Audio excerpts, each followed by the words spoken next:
Hey, it's Jess. Welcome back. Today I'm here with my May TBR, which are all the books that I hope to read in May of 2025.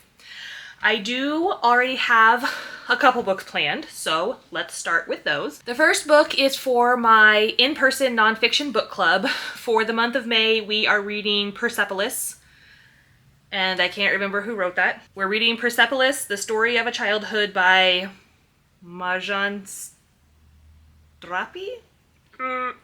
Probably didn't say that right. I apologize.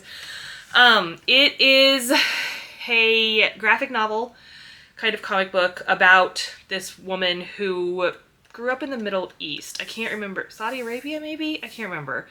But she grew up in, I believe, the Muslim religion. And so that's the book that we chose. We needed something a little bit lighter because we've been reading some heavy books. We're kind of going like heavy, light, heavy, light. So this is our lighter month. I have read Persepolis before. I read it many years ago. Like maybe 2016, 2017. I can't even remember, but many years ago. I am excited to read it again though, and then talk to people about it because I'm the only person I know who's read it, so I'm excited that my book club is also going to read it so that we can talk about it together. For the Buzzword-a-thon reading challenge hosted by Books and Lala here on YouTube, the prompt for May, I can't remember what month it is, and I just started talking. The prompt for May is 2 and 2, so the word 2, T-O, or 2, T-O-O, not the number 2. That doesn't count. I am going to be reading I Feed Her to the Beast and the Beast is Me. Love this cover, very cool. I got it from the library. It is about a ballerina and the Paris catacombs and a monster, maybe? She goes into the catacombs, I think. I believe this is a duology. This is the first book. I think it's only a duology. I don't even remember what the sequel is called.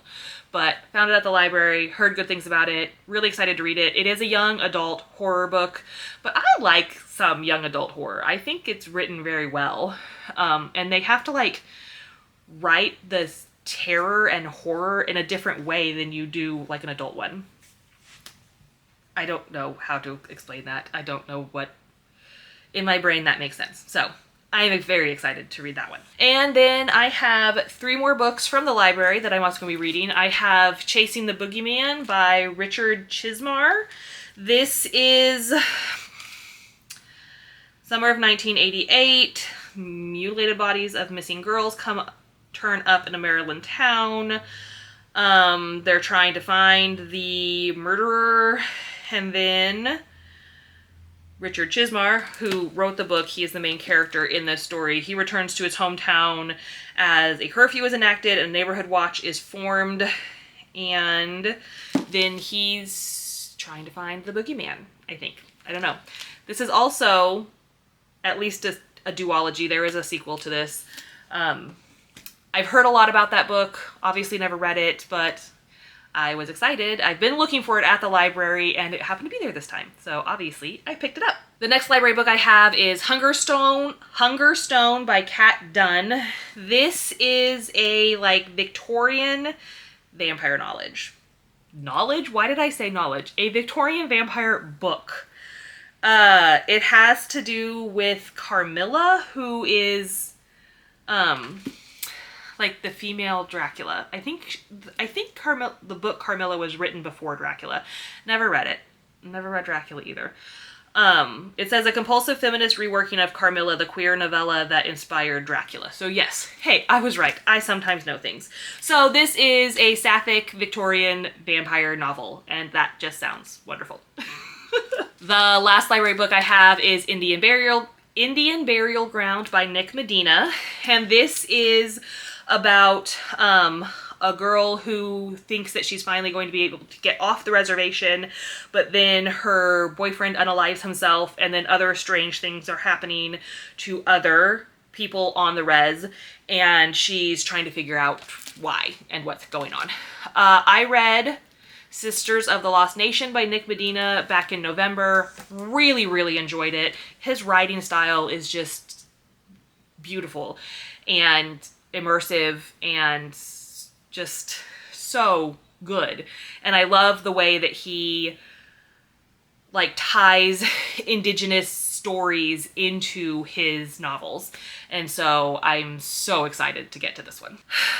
Okay, I feel like my lighting is weird. Sorry, don't care enough to fix it. Okay, moving on. I got a weird, okay.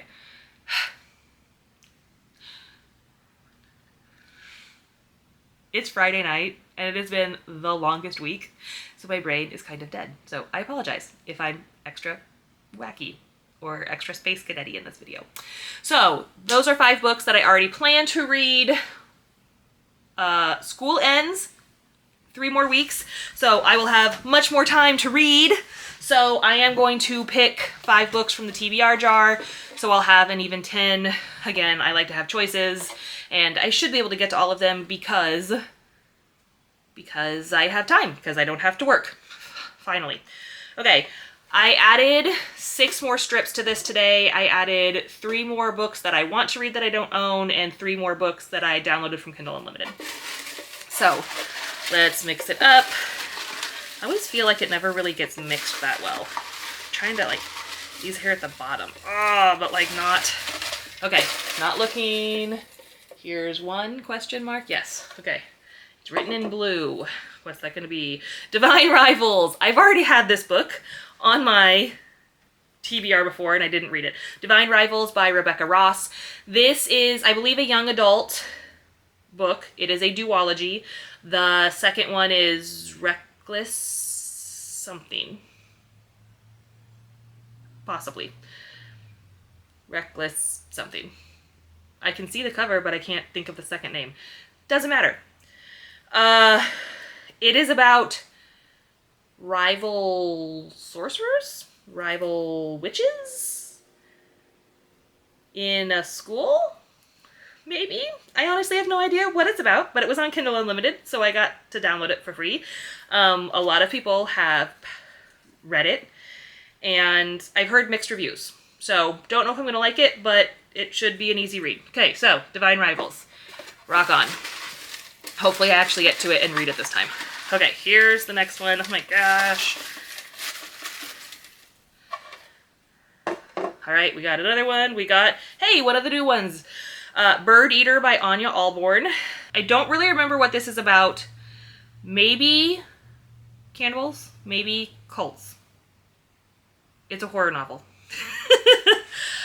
This will be the 4th Anya Alborn book that I will have read. I really like her writing. It's creepy in the best kind of way. I love her characters. I love her dialogue. And again, just saw this one on Kindle Unlimited and decided to download it. So glad I did, and so glad that I picked it out of the jar because I can't wait to read it. And you know, because I don't have enough horror books on my list already, let's just add another one, right? Okay, 3. We're gonna pick this one. This one is The Undertaking of Heart and Mercy. I do not know who wrote this book. This is one of those books that I want to read but don't own. So, let's look it up. It is by Megan Bannon. It is also the beginning of a series. I don't know if it's just a duology. Let's look. No, it looks like a trilogy, possibly. The Undertaking of Heart and Mercy. Heart is a marshal tasked with patrolling the strange and magical wilds of Tonria. It's an unforgiving job, and Heart's got nothing but time to ponder his loneliness. Mercy never has a moment to herself. She's been single-handedly keeping Birdsall and Son Undertakers afloat in defiance of sullen jerks like Heart, who seems to have a gift for showing up right when her patience is thinnest. So it's, I don't know, like a cop and mortician. That was the word I was looking for. Romance? I don't know. I've heard it's cute. I love the cover. Very cute. I should have a picture of it right here. So, I'm excited, because that's like, I know it's not horror because it's like a romance, but it has to do with like, you know, undertaking, which is spooky. I don't know. Okay, we're gonna pick 2 more. Here is number 4, and it is Out There Screaming. More horror. That is right here. Out There Screaming, which is edited by Jordan Peele. It is an anthology of new black horror. It's not super new now because it came out, I think it came out in 23. 2023. So it has several short stories by several famous people. I think they're all famous authors. Let's see. I have heard of a lot of these. I have only read from 2 of them, I think, looking at this. So, I don't always love short stories, but sometimes I do. So I'm excited, and I like this cover. It's just so cool. And it's textured. You can't feel it because, hello, you're in the video, but it's textured on this part, and I think that's cool too. So that's exciting. I have had this, my husband bought this for me when it first came out, again in 2023, so almost 2 years ago, and it's just been sitting on my shelf. So I'm excited to get to this, and again, excited for more horror, because the more horror, the better. You know me, I'm a spooky, ooky, kooky girl. Okay, last one. Let's see what it's gonna be. It is gonna be not this one. I'm vetoing this. I had picked this book called The Sea Dragon Heir. I had it back on my TBR September, October. It's got really tiny writing. I don't know what it is. Actually, I think I might unhaul this book. I've had it forever. I don't even know where I got it. I think my dad got it for me because it was a dragon book, and I was really into dragon books as a child. So I haven't unhauled it yet. I may give it another chance, but I'm not in the mood to read this right now. So I'm vetoing that, and we're not going to read it because this is my TBR and I get to do what I want. Okay, so for reals, here's the last one now. It is When She Returned by Lucinda Berry. I don't think I just added this one on there, but it is a fairly recent download for me from Kindle Unlimited. It is a thriller. Sorry if you can hear bouncing in the background. My son has decided that 8:30 at night on a Friday is the time to go out and practice basketball. So anyway, When She Returned, a woman has gone missing. She comes back, and I think she was part of a cult, and she escaped the cult, and now she's back, but she's different because she was in a cult. I don't know a lot about it. I just know it has to do with, like, cult survivors, and I like cult books. I've only read one other Lucinda Berry book. I read The Perfect Child, gave it, like, a 3. Wasn't a huge fan. It was okay. But my friend read this one, and she said she really, really liked it. And in thrillers, we typically have similar taste, so that's pretty exciting. So yay! Okay. Now I'm going to put all of these little strips of paper behind Baymax. That's where they hide. So I can remember where they are, but you can't see them. Ha ha ha. Ha ha ha ha. Okay, and we're going to put this back. And we're going to stop being weird. That's a lie. I'm never going to stop being weird. Okay, and then we're going to stack our books. Man, I have all of my books are either hardcover books or ebooks. Right now, I'll have to get The Undertaking of Heart and Mercy from the library.